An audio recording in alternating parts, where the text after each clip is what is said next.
नमस्कार दोस्तों। कहानियों की श्रृंखला में आज सुनेंगे मालती जोशी जी की कहानी स्वयं सिद्धा। लेकिन उससे पहले मेरा आपसे विनम्र अनुरोध है कि अगर आपको मेरी कहानियाँ अच्छी लगती हैं तो मेरे चैनल को सब्सक्राइब ज़रूर करें, लाइक करें, शेयर करें और बेल आइकन दबाना बिल्कुल भी ना भूलें। आज सुनिए स्वयं सिद्धा। जानबूझकर ही माधवी ने उस मनहूस तराई स्थित इलाके का दौरा किया था। मन की कितनी अशांत तरंगों को आज वह स्वयं उस कछार पर पटकने को व्याकुल हो उठी थी।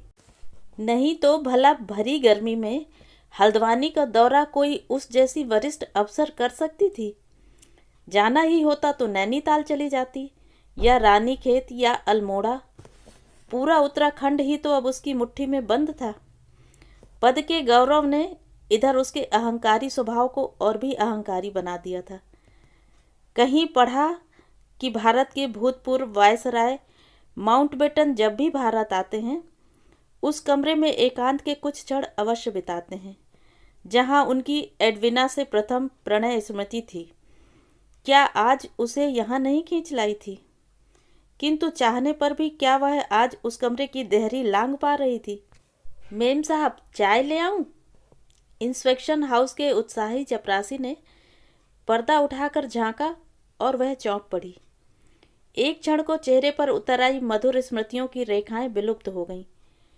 एक बार वह फिर रूखी कर्मठ रोबदार अफसर बन गई। हाँ, जल्दी ले आओ, हमें बाहर जाना है। चपरासी के जाते ही उसने हाथ मुंह धोया और दर्पण के सम्मुख खड़ी हो गई। बड़ी ममता से उसने अपने क्लांत औसन्न चेहरे को देखा। इधर ही इधर कितनी नई रेखाओं का जाल चेहरे पर फैल गया था। चश्मा उसने नीचे रख दिया, पूरे चेहरे पर पफ फेरा, बाल खोलकर कंघी की, जूड़ा बनाया और एक बार फिर अपने संवरे प्रतिबिंब को देखा। चाय आ गई सरकार। मनहूस गंवार चपरासी ने उसे एक बार फिर चौंका दिया। अपना चपरासी होता तो बिना पूछे कमरे के अंदर ऐसे चले आने के लिए वह उसकी खाल खींच लेती। रख दो और हमारे ड्राइवर से कह दो गाड़ी निकाल ले।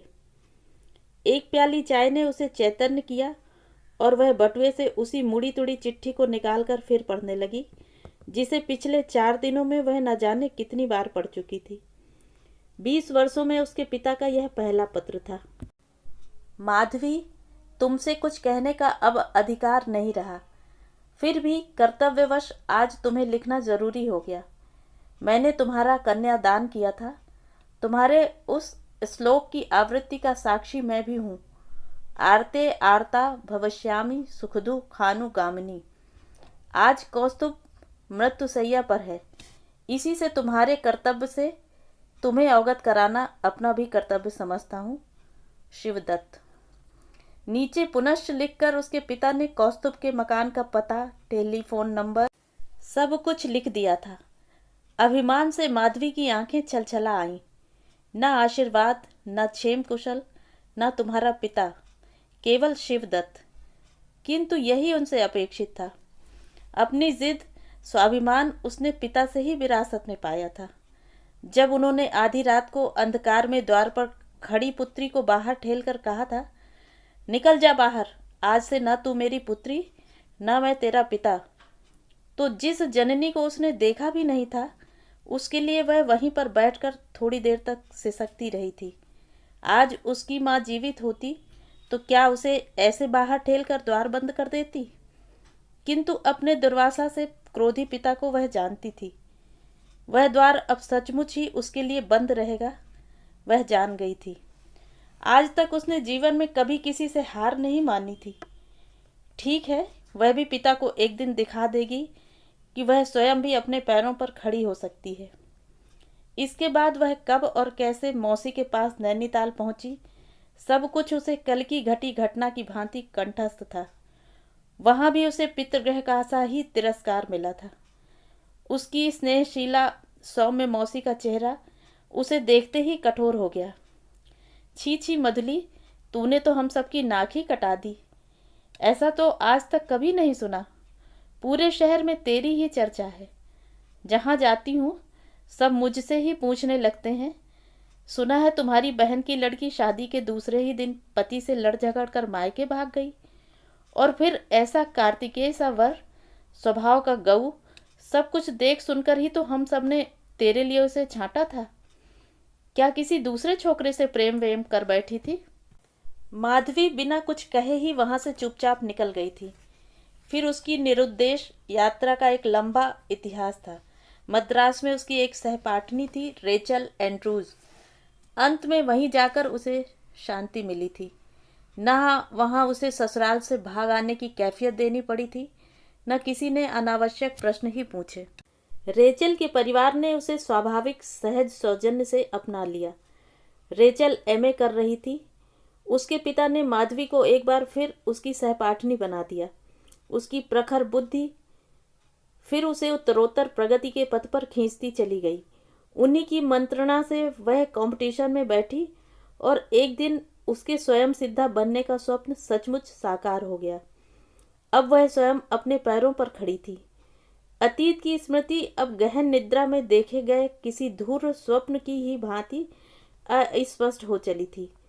तब ही नौकरी उसे एक बार फिर अपनी जन्मभूमि की ओर खींच लाई। पिता को उसने प्रवास से ही 2-3 पत्र लिखे, मौसी को भी कई चिट्ठियां लिखी, किंतु किसी ने भी उत्तर नहीं दिया। फिर भी उसे इधर उधर से छुटपुट समाचार मिलते रहते थे। पिता ने अवकाश ग्रहण कर बहुत बड़ी कोठी बनवा ली थी। पक्षाघात ने उन्हें लगभग पंगु बना दिया था। पति ने दूसरा विवाह कर लिया था। मौसी की एक दुर्घटना में मृत्यु हो चुकी थी, आदि आदि। धीरे धीरे वह अपने एकाकी निर्लिप्त जीवन की अभ्यस्त हो चुकी थी। आत्मीय स्वजनों के मोह की डोर कुछ उन्हीं की उदासीनता ने काट दी थी और कुछ उसने स्वयं ही बड़ी निर्ममता से तोड़ मरोड़ कर दूर फेंक दी। उसकी बहुत ऊंची नौकरी थी, अर्दली थे, आया थी, सजा संवरा बंगला था, कार, फ्रिज, स्टीरियो, सब कुछ उसके करतल पर था, किंतु नहीं थी तो शांति। कैसा व्यर्थ जीवन बन गया था उसका। न कहीं उठना, न बैठना, न लड़ना, न झगड़ना।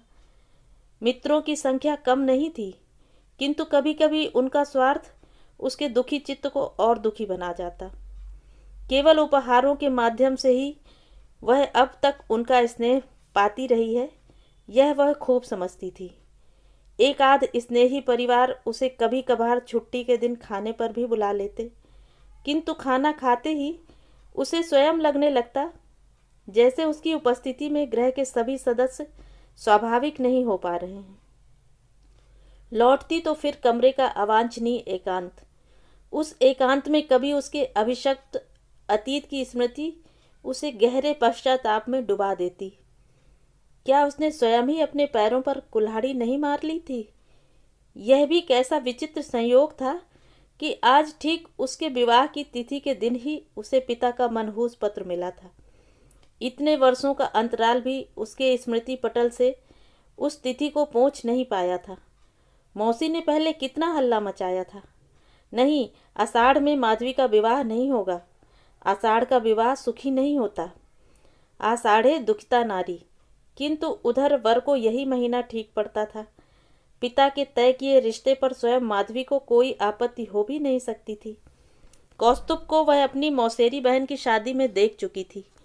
ऊंची काठी के उस सुदर्शन तरुण पर उस दिन अकेली वही नहीं रीझी थी, किंतु विजय उसी की हुई थी। बड़े छल बल से उस दिन उस विवाह की आड़ में अनेक कुमारियों को दिखाने कौस्तुभ की माँ उसे स्वयं लेकर आई थी। कौस्तुभ के पिता स्वयं दैवज्ञ मार्तंड थे। अनेक कुंडलियों में उसने माधवी की कुंडली जैसे दांत से पकड़कर उठा ली थी।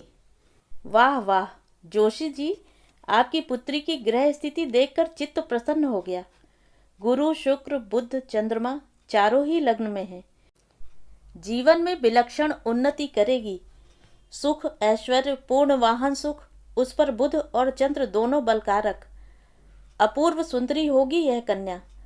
उस कुंडली की स्वामिनी मेरी पुत्र वधू बने, यह मेरा अहोभाग्य। किंतु कहाँ चूक गए थे दैवज्ञ मार्तंड।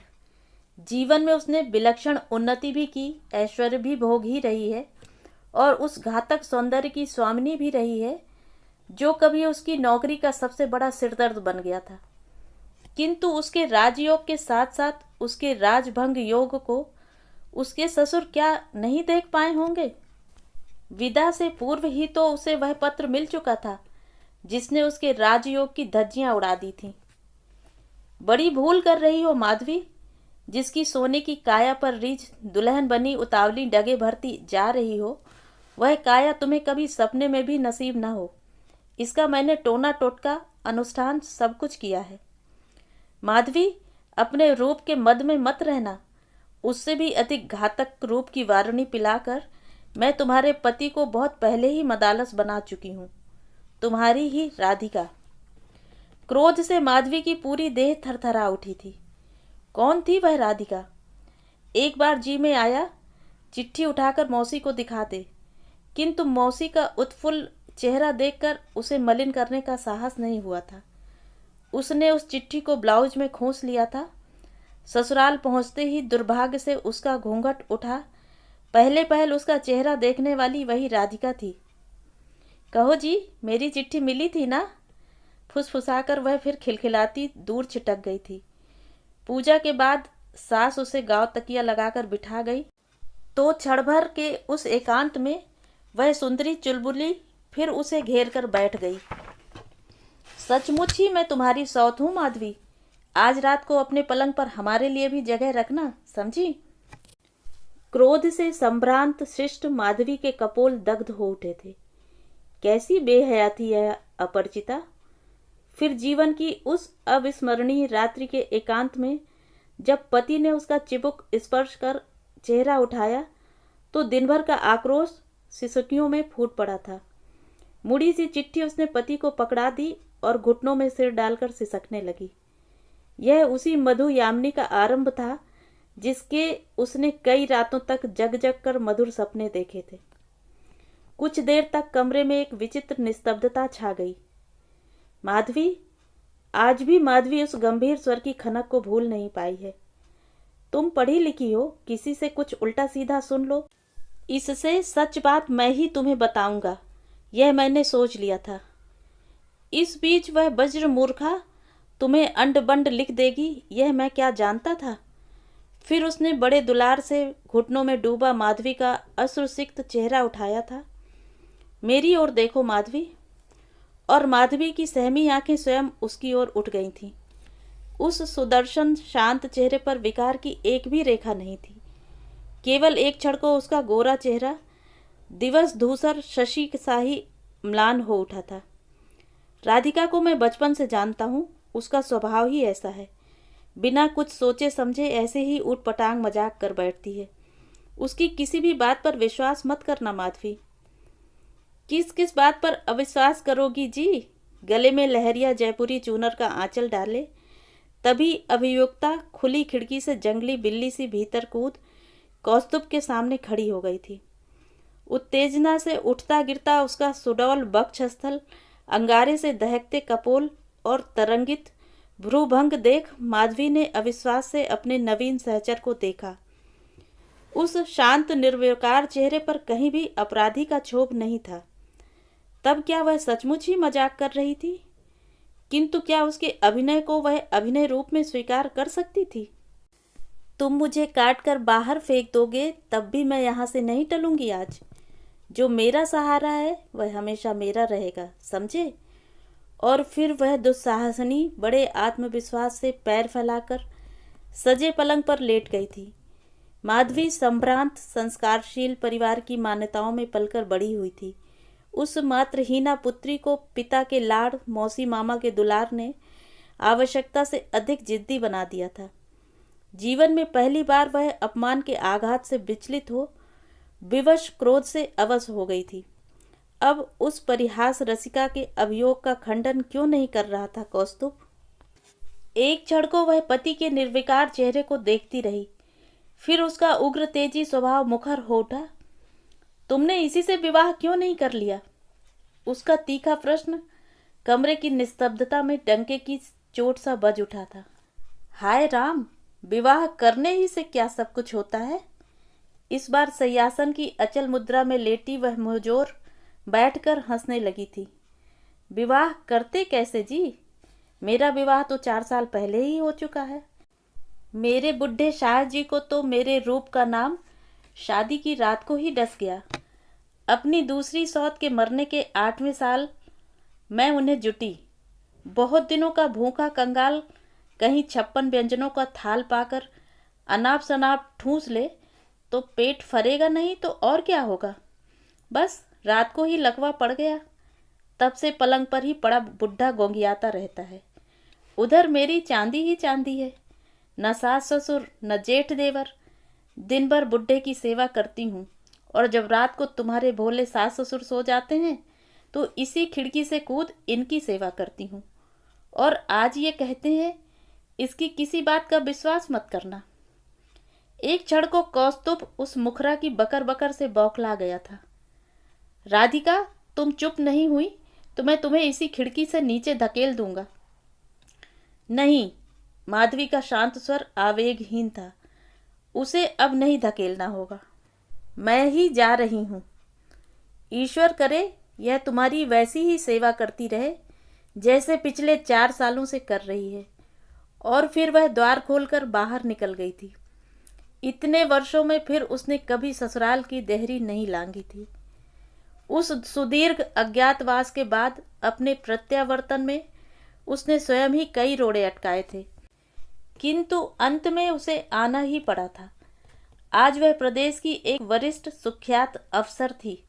उसके रूखे स्वभाव, ईमानदारी, कार्यपटुता और सर्वोपरि अपने पुरुष सहकर्मियों से गज भर की दूरी बरतने की अनेक किंवदंतियां प्रसिद्ध हो चुकी थीं। अपने अक्षत कौमार्य को वह जिस अमानवीय आत्मसंयम से 32 के दिन जीभ सी सेतती चली आई थी, उसका प्रमाण गहरी कठोर झुर्रियों के रूप में उसके पूरे चेहरे पर फैल उसके लावण्य को लील चुका था।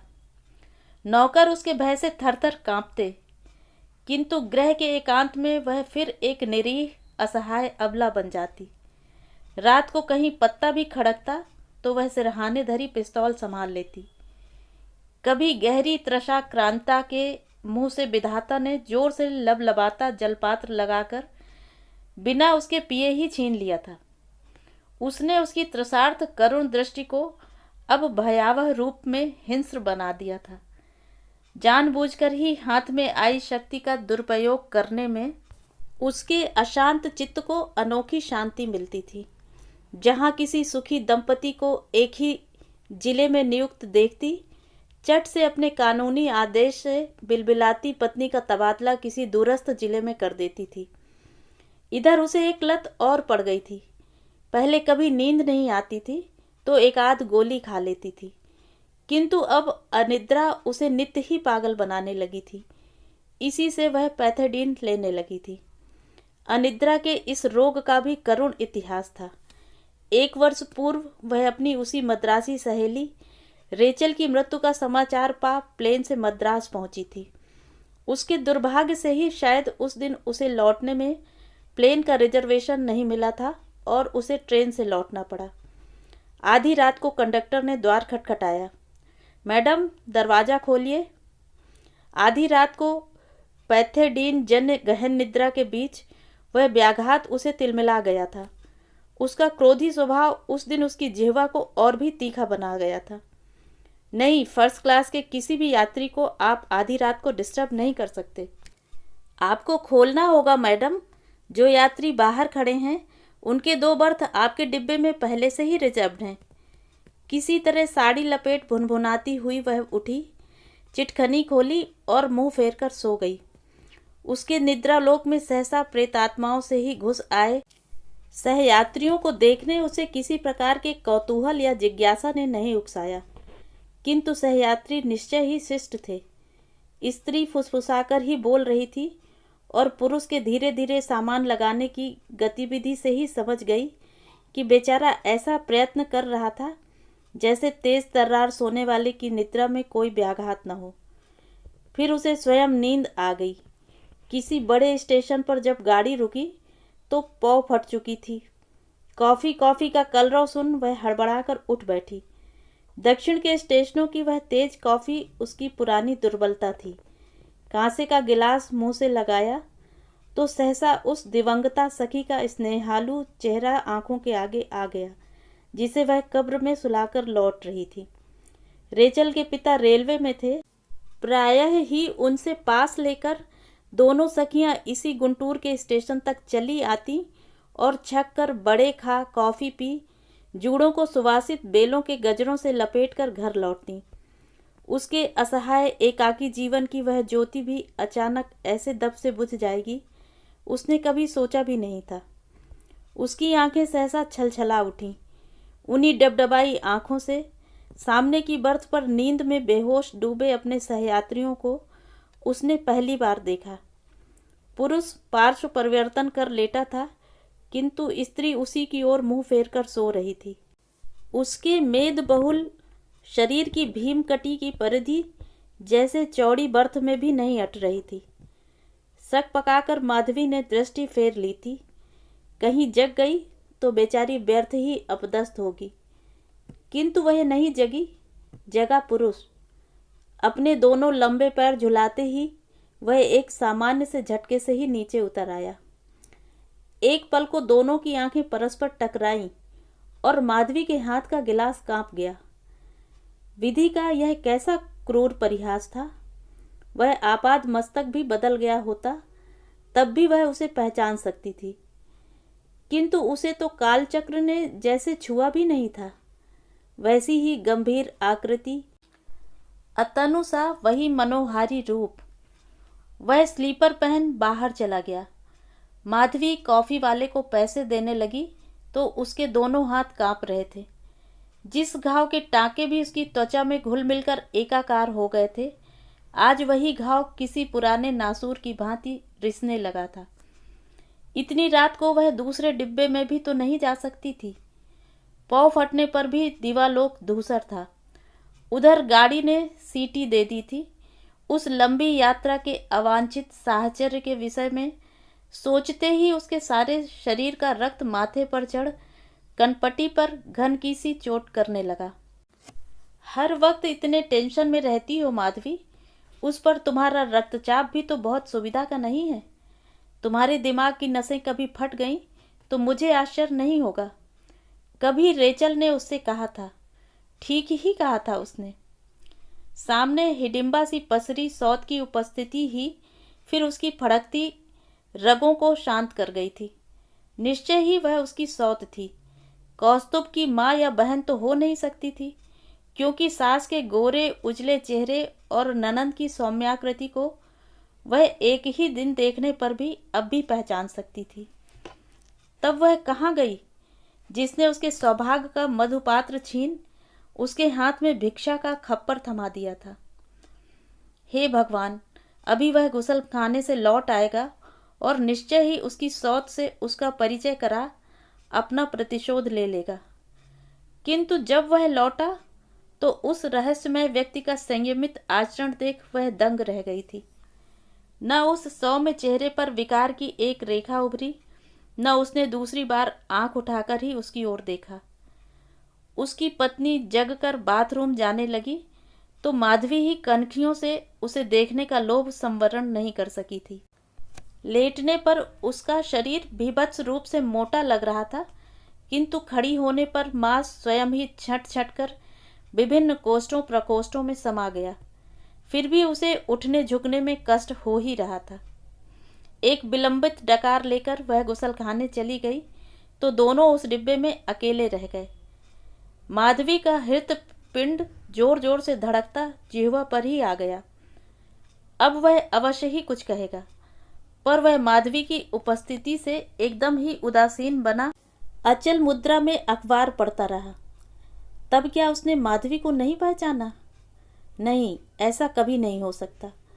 जिसने भी उसे इधर देखा था हमेशा यही कहा कि वह इतने वर्षों में जरा भी नहीं बदली।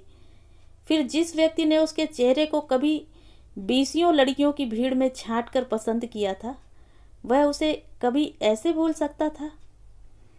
क्या पता वह स्वयं ही भूल कर रही हो। इतने बड़े संसार में क्या एक से दो चेहरे नहीं हो सकते?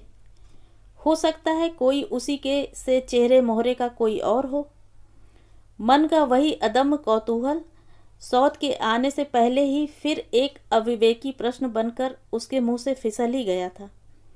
क्यों, तुम्हारी राधिका रानी कहाँ गई?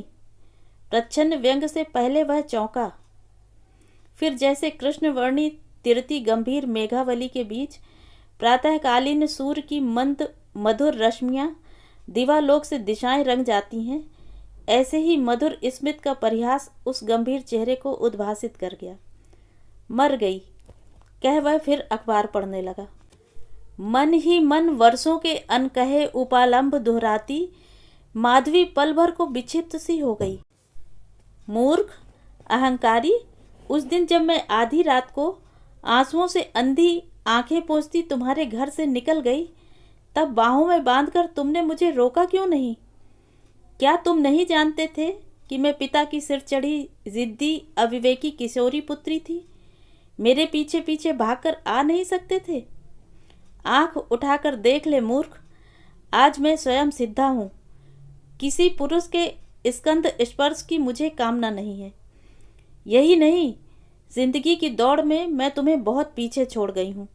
तुम्हारे व्यक्तित्व पर पैबंद सी लगी इस मोटी भुरकुस भैंस का बोझ तुम्हें जीवन भर ढोना होगा। और मुझे देखो, अपनी ही क्षणिक मूर्खता से तुमने किस सौंदर्य मणि को गंवा दिया। जानते हो मैं आज कितनी बड़ी अफसर हूँ। बीसियों डिप्टी सेक्रेटरी मेरी तर्जनी के आदेश से उठते बैठते हैं। उसके व्याकुल हृदय से उठती उसकी प्रत्येक अनकही गर्वोक्ति कंठ तक आकर बूमरैंग सी फिर उसी के संतप्त हृदय में गढ़ उसे तब तक निचोड़ती रही जब तक हाथ मुंह धोकर उसकी सौत नहीं लौट आई। वह इस बार मांग पट्टी संवार नहा धोकर कुछ निखर आई थी। सांवले चेहरे की श्यामल आभा अब गेहुए रंग में बदल गई थी। चाय वाय कुछ मिलेगी जी? उसने पति से पूछा।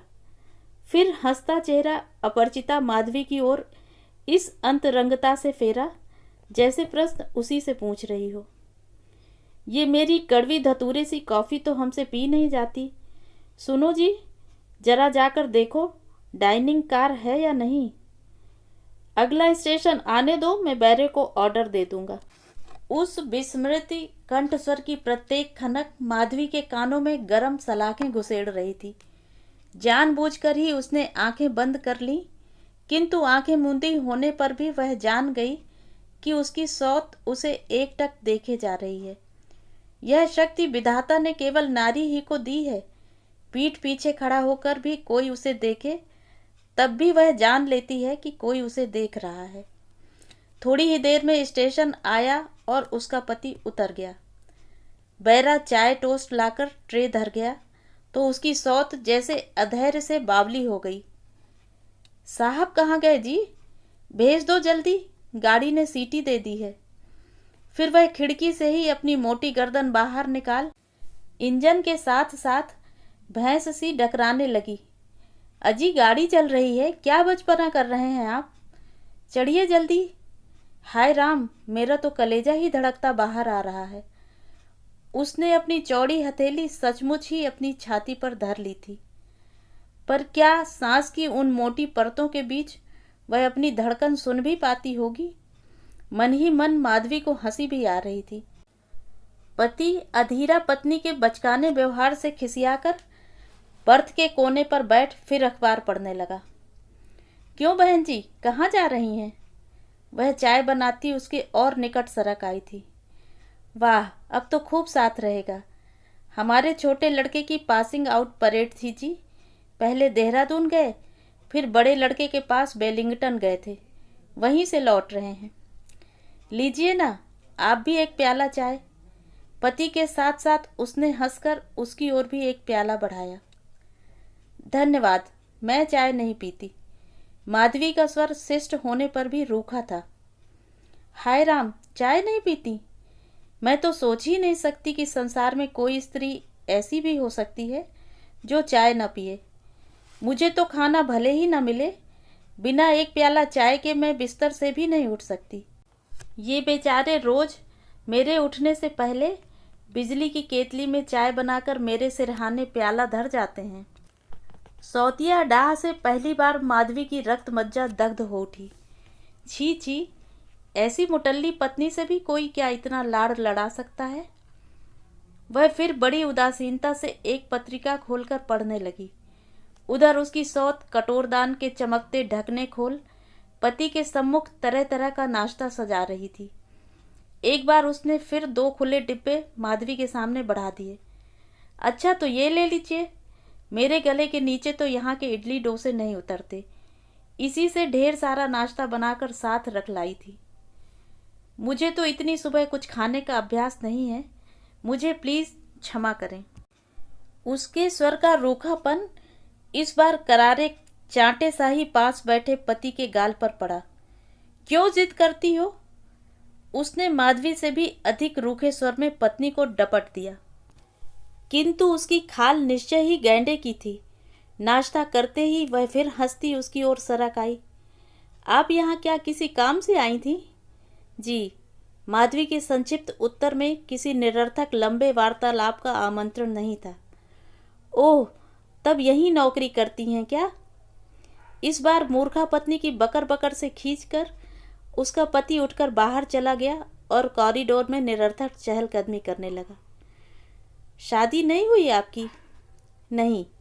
हार कर अखबार नीचे पटक माधवी ने चश्मा उतार लिया। हाय राम, अभी तक इतनी सुंदर हैं आप और शादी नहीं हुई?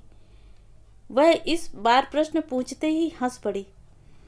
उसकी हंसी की निष्कपट मीठी फुहार ने माधवी का सारा रूखापन धो पोंछ कर बहा दिया। चाहने पर भी वह उस विराट शरीर की भोली स्वामिनी को सौत के रूप में नहीं स्वीकार कर सकी थी। फिर एक बात और थी, कौन गत नव यवना अपने रूप की प्रशंसा सुनकर उल्लसित नहीं होती। कितने साल की होंगी बहन जी आप? चमकती पुतलियों में किसी दुधमुही बालिका की सी जिज्ञासा तैर रही थी। बुद्धिमती स्त्री कभी दूसरी स्त्री की उम्र नहीं पूछती, माधवी ने हंसकर कहा। जानती हूँ, पर इसलिए पूछ रही थी कि मैं 12 की हुई तो 50 की लगने लगी हूँ। क्यों, है ना? मेरे मायके में सबकी बाढ़ ही ऐसी है। कई बार सोचती हूँ डाइटिंग करूँगी, पर अब डाइटिंग का क्या होगा? जब जवानी ही में नहीं कर पाई तो अब बुढ़ापा क्यों बिगाड़ूं? कौन अब मुझे दुल्हन बनना है? फिर ये तो हैं स्वभाव के गऊ। यह डर भी तो नहीं है कि इधर उधर मुंह मारेंगे। पान की डिबिया खोल उसने फिर माधवी की ओर बढ़ा दी। हे भगवान, क्या पान भी नहीं खाती? तब खाती क्या है जी? चरी भूसा। वह तो अच्छा हुआ मैं चूना कत्था, 1 ढोली पान सब इंतजाम कर घर से चली थी। नहीं तो यहाँ के पान भला कोई खाने वाला खा सकता है? मरे चीनी पाक कर बीड़ा थमाते हैं। माधवी जितना ही उसे देख रही थी उतना ही उसका कलेजा ठंडा होता जा रहा था। देखने ही में नहीं, उसके उठने बैठने का तरीका भी उसके व्यक्तित्व सा ही थुलथुला था। उठती तो कभी साड़ी की भांजे ही सरसराकर धरा पर बिखर जाती, कभी लंबे आंचल से बुहारी सी लगाती, कटोरदान का ढक्कन छन्न से नीचे गिरा देती और कभी सुराही ढुलका देती। किंतु व्यक्तित्व कैसा ही ढीलम ढाल हो, उसका अलमस्त स्वभाव उसके सब दोषों को ढक देता था। जब रेल के फर्स्ट क्लास को ही इसने ऐसा कूड़ा घर बना दिया है तो राम जाने घर को कैसा रखती होगी। माधवी यही सब सोचती अपने परित्यक्त पति को अपने सजे संवरे ग्रह की छटा दिखाने को मन ही मन व्याकुल हो उठी थी। एक एक तिनका जीभ से उठाकर रख देती थी वह। मजाल है कि पलंग पोस का एक कोना तो उठ जाए। पर्दे हर हफ्ते बदले जाते थे और किचन ऐसा झकझक कि फर्श के दर्पण में कोई भी अपना मुंह देख ले। साड़ी पहनती तो चाहे पहनकर दिन भर मिट्टी में लोट पोट लगा ले, न एक भांज इधर न उधर। ड्राइंग रूम की सज्जा में तो उसने अपना आधा फंड ही फूंक दिया था। दिल्ली जाकर उसने उस महिला की दुकान से फर्नीचर खरीदा था जो केवल 5 स्टार होटलों के लिए फर्नीचर बनाती थी। एक एक कुर्सी का उसने कभी अपने वेतन का 1.5 गुना मूल्य चुकाया था। रेचल के एक मामा विदेश में राजदूत थे। उन्होंने उसे एक अद्वितीय झाड़ फानूस भेंट किया था। उस उपहार के पीछे उस विधुर राजदूत ने अपनी गहरी डिप्लोमेटिक चाल का भी उसे आभास दे दिया था, किंतु उपहार का पूरा मूल्य चुकाकर ही माधवी ने उसे स्वीकारा था। मेरे जीवन में पुरुषों के लिए कोई स्थान कभी नहीं हो सकता। मिस्टर डैनियल, आप इसका मूल्य लेंगे तभी मैं इसे लूंगी। बेचारे मिस्टर डैनियल अपना सा मुंह लेकर चले गए थे, किंतु झाड़ फानूस माधवी के ड्राइंग रूम की शोभा अब भी बढ़ा रहा था। टुनटुनाती कांच की सलाखों से मंद मंद विद्युत रश्मियों का इंद्रधनुषी जाल अब उसके गुदगुदे कालीन को रंगता, उसकी बहुमूल्य कुर्सियों की बाहों में पसर जाता, तो वह नरसिसस की मुग्ध दृष्टि से घंटों अपने वैभव का विस्तार निहारती रहती। कभी कभी वह अपने परिचित मित्रों को खाने पर बुलाती तो बेचारे कभी ऐसे ही भोजों पर दी गई उसकी रूखी हिदायतें स्मरण कर बच्चों को घर पर ही छोड़ आते। शुक्ला जी, यह पायदान मैंने त्रिवेंद्रन से मंगवाया, कैसा लगा? मेजबान के चतुर प्रश्न के बीच पैर पोंछने का प्रस्ताव बेचारा अतिथि स्वयं ही ग्रहण कर लेता था। मिसेस मित्रा, ये डिनर सेट कैसी लगी आपको? देखिए ना, वैसे तो सनमाइका पर मैट बिछाना मुझे एकदम नापसंद है, किंतु कभी कभी हमारी हिंदुस्तानी ग्रेवी दाग मेज पर छोड़ जाती है। अभागा अतिथि फिर क्या ग्रेवी की एक बूंद भी मेज पर गिरा सकता था?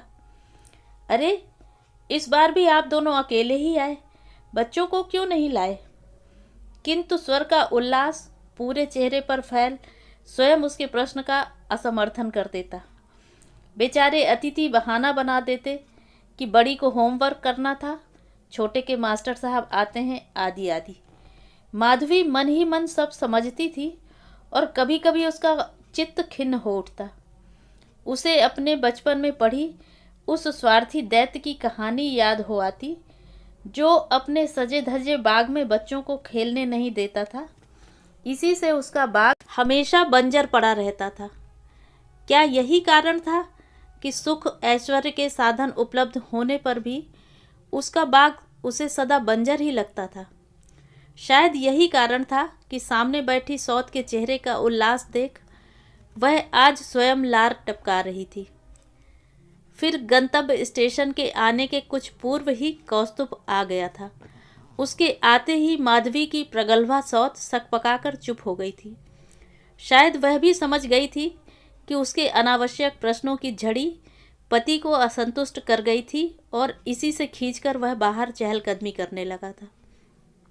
तुम उठो तो मैं बिस्तर बांध दूं, सारा सामान बिखरा पड़ा है। उसका स्वर अभी भी झुंझलाया था। माधवी भी अपना बिस्तर लपेटने उठी और तभी वह विचित्र दुर्घटना घट गई जो सदा के लिए उसे अनिद्रा का उपहार दे गई थी। किस कुघड़ी में एक गाय न जाने कब धड़धड़ाती मेल के आगे सींग उठाकर खड़ी हो गई।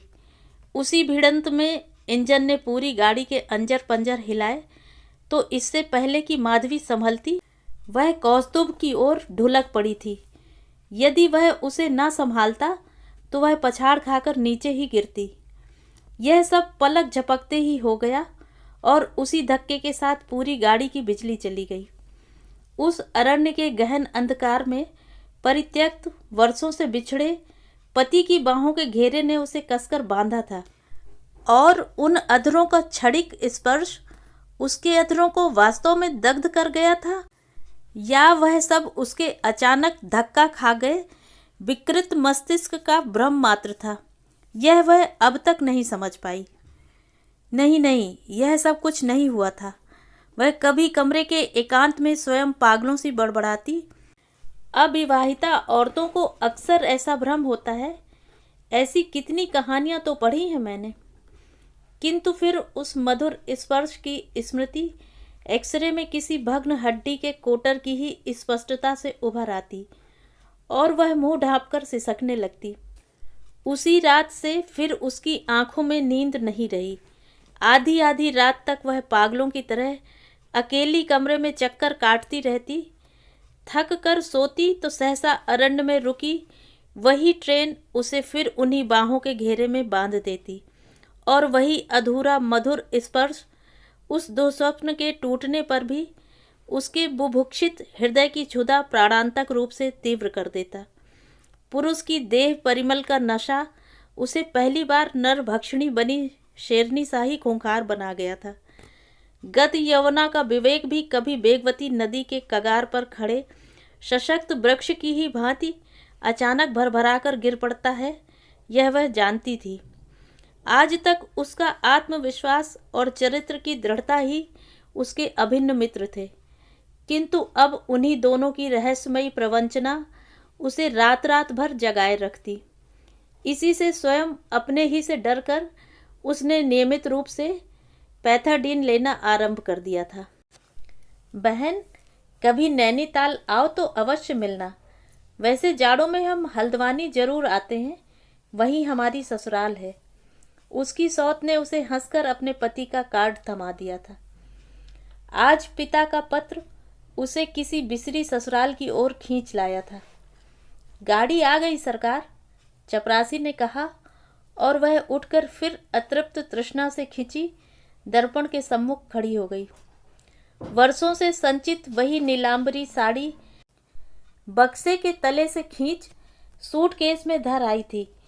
कभी इसी साड़ी पहनने वाली को जिसने बीसियों लड़कियों की भीड़ में छांटकर पसंद किया था, आज वह एक बार फिर उसी की रोग जीर्ण दुर्बल आंखों में पराजय की स्वीकृति देखना चाहती थी। कनपट्टी से झांकते सफेद बालों को उसने फिर यत्न से चुन चुन कर दूर फेंक दिया और फूलदान में लगी एक अर्ध प्रस्फुटित कली जूड़े में खोस ली। होने को तो उसमें एक सुंदर खिला गुलाब भी था, किंतु जूड़े में खिला गुलाब खोसने की उम्र अब बहुत पीछे छूट गई थी। उसके होठों से एक लंबी सांस निकल गई। गुरुदेव की कविता की एक पंक्ति कभी उसकी बंगाली अध्यापिका मीरा दी ने उसकी ऑटोग्राफ बुक में लिखी थी। जे फूल ना फूटीते झरे छे धरणी ते, जे नदी मरु पथे हारालो धारा। मीरा दी उसके अभिशप्त अतीत की पूरी कहानी सुन चुकी थी। इसी से शायद उसी के जीवन की व्याख्या उस पंक्ति में स्पष्ट कर गई थी। वह खिलने से पहले ही झर गया, मुरझाया फूल ही तो थी, मरुपति की पथभ्रष्टा नदी। कार में बैठते ही उसने अपनी आंखें बंद कर लीं। खुले कांच से आती तराई और पहाड़ के संगम की सुहावनी हवा उसे वर्षों की बिछड़ी जननी के स्पर्श से ही मीठी लगी। कल्पना लोक की अद्भुत धरणी पर पग धरती वह फिर नई दुल्हन बनी हल्द्वानी की अली गलियों से गुजर रही थी। बीच बीच में वर्षों पूर्व नौशा बने पार्श्व में बैठे कल्पित कौस्तुभ का स्पर्श भी उसे गुदगुदाता जा रहा था। बरेली का कामदार लहंगा, गुलबाग के रेशमी पिछौड़े की सिरहरन, हाथ भर काली चूड़ियों की खनक, कुछ भी तो नहीं भूली थी वह। मिस साहब, यही मकान बताया आपने? ड्राइवर के प्रश्न ने उसे किसी ऊंची चोटी से नीचे ढकेल दिया। हाँ हाँ, ठीक है, उसने कहा, और तभी किसी के विकृत विलाप की मींड़ ने उसे चौकन्ना कर दिया। तुम मुझे ऐसे क्यों छोड़ गए जी? हाय, अब मैं क्या करूं? माधवी ने ठीक ही सुना था। स्वर उसी मकान से आ रहा था। ड्राइवर द्वार खोलकर नम्रता से उसके उतरने की प्रतीक्षा कर रहा था, किंतु वह दोनों हाथों से बटुआ पकड़े बुत बनी बैठी ही रही। उसके जी में आया वह चुपचाप लौट जाए, किंतु नारी कैसी ही पाषाणी क्यों न हो, पावन अग्नि के फेरे क्या सहज ही में भूल सकती है। वह उतरी और धीर मंथर गति से चलती द्वार पकड़कर खड़ी हो गई। चादर से ढकी देह अचल पड़ी थी। कमरे में अगरबत्ती की गहन धूम्र रेखा के बीच भी उसने खुले चेहरे की भव्य शांति को देख लिया था। नहीं नहीं, मृत्यु के पश्चात भी जिसके चेहरे पर ऐसा देदीप्यमान तेज हो, वह जीवन में कभी कोई पाप नहीं कर सकता। स्वयं अपना ही गहवर शत्रु बना माधवी का गला घोंटने लगा। रुद्ध कक्ष में एक भयावह निस्तब्धता थी। पुरुषों के सिर झुके थे, स्त्रियां सिसक रही थीं। पति के सिरहाने बैठी उसकी सौत बार बार पछाड़े खाती टिटटिप सा करुण विलाप कर रही थी और पास बैठी स्त्रियां आंखें पोंछती उसे बार बार संभाल रही थीं। माधवी चुपचाप द्वार की ओट में सिमटी एकटक उसे देख रही थी, जिसकी छाती पर गिर गिर कर न अब उसे विलाप करने का अधिकार था, न अपने वैधव्य के लिए आंसू बहाने का। उसकी आंखों में ही सूख गए आंसू और कंठ ही में सिमट गया विलाप भला सुन ही कौन सकता था। मृत्यु के पवित्र घेरे में घिरी पति के उजले अतीत को एकदम खुली पुस्तक सा बांच गई थी। निश्चय ही वह उस स्वयंदूती उल्टा राधिका का क्रूर परिहास था। फिर भी उस मूर्खा ने पति का अविश्वास किया था। घाट जाने का पूरा आयोजन ही करीब करीब हो चुका था।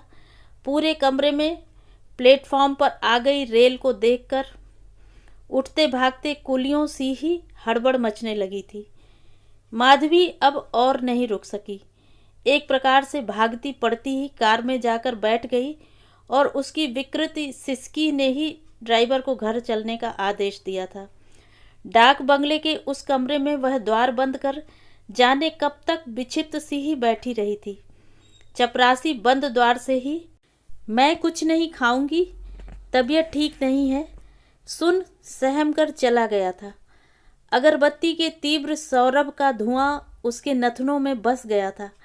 उधर संध्या होते ही नित्य के बाद अभ्यास के लिए उसके संतप्त प्राणों की आकुलता क्षण प्रतिक्षण तीव्रतर होती जा रही थी। चौथ का चंद्रमा किसी ढीठ शत्रु सा ठीक उसकी खिड़की के कांच पर उतर आया था। मौसी कहती थी, भूलकर भी चौथ का चंद्रमा कभी मत देखना मथुली, कलंक लगता है। इससे बड़ा कलंक और अब उसे लग ही क्या सकता था। खिड़की खोलकर बड़ी देर तक वह उसे निहारती रही। फिर सहज स्मित से उसके चेहरे के तनाव की एक एक रेखा धुल गई। लगता था अकस्मात ही उसने अपनी समस्या का कोई सहज समाधान ढूंढ लिया है। उसने खिड़की बंद की, बड़े धैर्य से अटैची खोल कागज कलम निकाल पिता को पत्र लिखने बैठ गई। पत्र लिखने में उसे कठिनता से 5 मिनट लगे होंगे। दफ्तर की फाइल में अपने नोट भी वह इसी सत्वरता से निपटाती थी। न एक अनावश्यक बात इधर न उधर।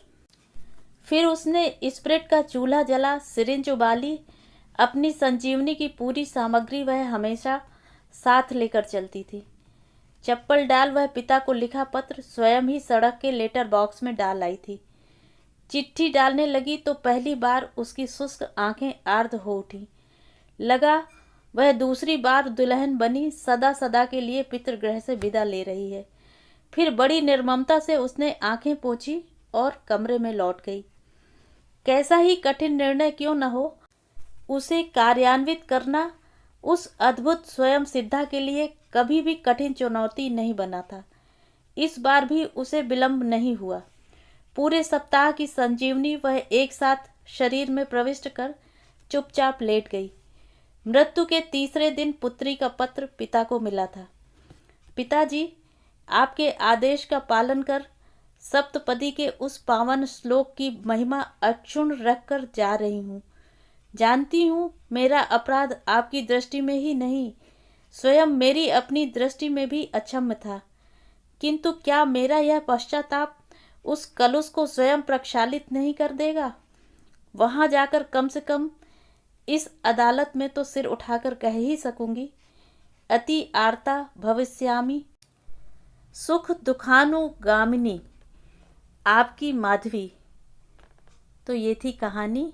कहानी आपको कैसी लगी कमेंट करके ज़रूर बताएं।